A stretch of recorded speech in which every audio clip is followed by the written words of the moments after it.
किया है कि हम लोगों ने जय बजरंगबली बोला, जय श्री राम बोला और आई लव मोहम्मद भी हम बोलते हैं और बोलते रहेंगे। ये जो है हिंदुस्तान वही पुराना हिंदुस्तान बनाना चाहते हैं गांधी जी। आप लोगों ने भारत में हर चुनाव में कैंडिडेट का नॉमिनेशन आप लोगों ने जरूर देखे होंगे, लेकिन बात कर रहे हैं इस वक्त बिहार के पूर्वी चंपारण ढाका विधानसभा में एक ऐसा कैंडिडेट जो MIM के राणा रणजीत सिंह, इनका नॉमिनेशन एक यूनिक देखने के लिए मिला, जो कि हर प्रत्याशी नॉमिनेशन देने के समय जो है उनके पाँव में जूता या चप्पल होता है, लेकिन इनके नॉमिनेशन देने का अंदाज अलग। कहा जाता है कि MIM में हर काम यूनिक होता है।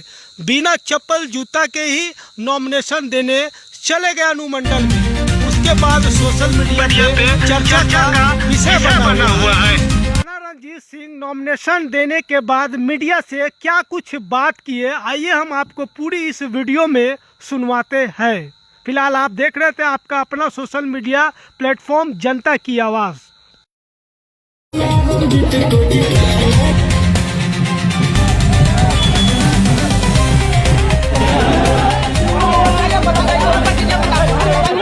एक जंग का ऐलान है और एक जंग है जो इस देश में एक पार्टी ने फैलाया हुआ एक कैंसर है, एक बीमारी, जातियों में धर्म में बांट के किया जाता है। आप जो एक टोपी देख रहे हैं एक जिम्मेदारी है, मेरे मुस्लिम भाइयों ने जो विश्वास मुझ पर दिखाया है, और टीका जो देख रहे हैं वो मेरा धर्म है।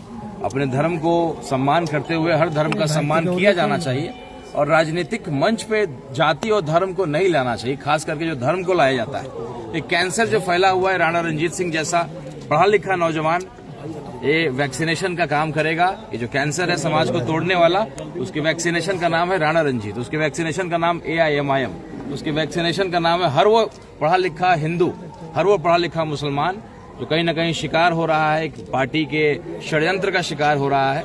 इसकी एक शुरुआत है और ढाका जो अक्सर चर्चा में रही है और हिंदू मुसलमान के बुनियाद पे यहाँ चुनाव होता रहा है, इसलिए राणा रणजीत सिंह खुद एक हिंदू है। और लोग कहते हैं कि जिस पार्टी से मैं लड़ रहा हूँ, बैरिस्टर असदुद्दीन ओवैसी साहब की पार्टी, अख्तर उल ईमान साहब की पार्टी, AIMIM वो मुसलमानों की पार्टी है, तो एक हिंदू एक मुसलमान की पार्टी से लड़ रहा है, तो ये तो तय है कि ढाका विधानसभा में इस बार विकास मुद्दा होगा, इस बार पलायन मुद्दा होगा। जिस तरीके से भ्रष्टाचार बढ़ा हुआ है हर सरकारी अफसर जगहों पे, वो मुद्दा होगा। हिंदू मुसलमान मुद्दा इस बार नहीं बनेगा और लोगों को जो गुमराह करके वोट लिया जाता था वो इस बार बिल्कुल ऐसा नहीं होगा। एक पढ़ा लिखा नौजवान, इंजीनियरिंग MBA किया हुआ, देश दुनिया देखा हुआ नौजवान प्रतिनिधि के रूप में आपके पास आया, एक विजनरी इसकी तरह एक लेकर के हम लोग आए हैं और हम लोग जो है एक नया उदाहरण स्थापित करेंगे। क्या लगता है आपकी लड़ाई भाजपा से होगी कि राजद से होगी कि किससे होगी? देखिए, बहुत बड़ी लड़ाई लड़ने में निकला हूँ। समाज में जो कैंसर फैला हुआ है, जो हिंदू मुसलमान करके जो अपने वोट को लेते हैं, मेरी उससे लड़ाई है। ये विधायक की लड़ाई तो बहुत छोटी लड़ाई है और हम लोग विधायक सांसद बनने नहीं, नेता बनने निकले हैं। समाज में जिस तरीके का आप देखिए ना, आज नीतीश कुमार के खिलाफ तेजस्वी यादव बोल रहे थे, लड़ रहे थे, हो सकता है कि वो गठबंधन कर ले आज रात को।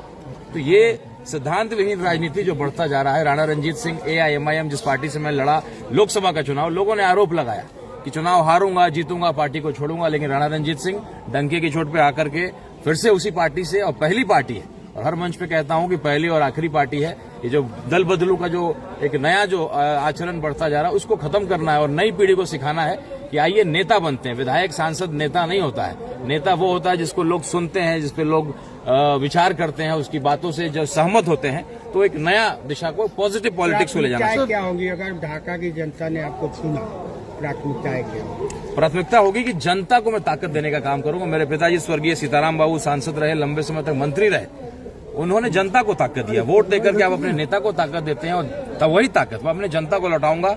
मेरे जीतने के बाद वही मेरा कोई आदमी अगर इस अनुमंडल कार्यालय में आएगा तो किसी की हिम्मत नहीं होगी कि मेरे किसी व्यक्ति से, चाहे वो मेरा कार्यकर्ता हो या मेरे विधानसभा का वोटर हो, 1 रुपया उससे मांग ले और किसी काम के लिए उसको परेशान करे। ये हिम्मत किसी को नहीं होनी। आपका नॉमिनेशन एक यूनिक देखने के लिए मिला। अक्सर लोग सूट बूट और पाँव में जो है जूता चप्पल पे, बिना आप चप्पल के ही देखे आप। देखिए, मैं एक मंदिर की तरह लोकतंत्र की मंदिर का जो है एक शुरुआत करने आया हूं, तो कहीं ना कहीं ये मेरी भावना थी। हम लोग मंदिर में चप्पल उतार करके जाते हैं, तो हम लोग उसी लिए आए हैं जो सेवा करने हम लोग निकले हैं। लोगों की सेवा करके लोगों का दिल जीतने निकले हैं, तो कहीं ना कहीं ये मेरे लिए बहुत ही इमोशनल पल है और हम लोग मंदिर जाते हैं, किसी भी जगह जाते हैं, वहाँ चप्पल उतार के आते हैं। और आज जो हम लोगों ने शुरुआत किया है इसी बात से किया है कि हम लोगों ने जय बजरंगबली बोला, जय श्री राम बोला, और आई लव मोहम्मद भी हम बोलते हैं और बोलते रहेंगे।